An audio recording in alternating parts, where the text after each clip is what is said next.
ચિરાગ કાકડિયા, આંતરરાષ્ટ્રીય કુર્મી સેનામાં સંગઠન મહામંત્રી. મેં સીપી સાહેબને રજૂઆત કરવા માટે આવ્યા છીએ. જે હાર્મિસ ગજેરાનું મર્ડર થઈ ગયું, સામેવાળો વ્યક્તિ ગુનાહિત ઇતિહાસ ધરાવે છે, એના માટે સીપી સાહેબને અમે આવેદન આપવા આવ્યા છીએ કે રાજકોટની શાંતિપ્રિય લોકજનતા માટે આ સમગ્ર પરિસ્થિતિનું જે નિર્માણ થયું છે, દિવાળી પછીના 10-12 મર્ડર થઈ જાય છે, દર એકાદું મર્ડર હોય છે, હિચકારો હુમલો હોય છે, એના માટે થઈને સીપી સાહેબને ક્યાંક ને ક્યાંક કાયદોની વ્યવસ્થા રાજકોટમાં જળવાતી નથી.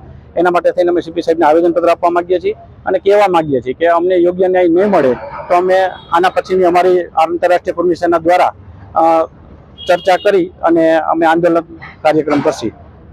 આરોપીની અટક કરવા આવી છે, એની ઉપર અસંખ્ય ગુનાઓ છે. જો આવા ગુનાઓ કરેલા વ્યક્તિઓ સમાજની અંદર છૂટા દોરથી ફરતા હોય તો સામાન્ય જનતાને જીવવું મુશ્કેલ બને છે.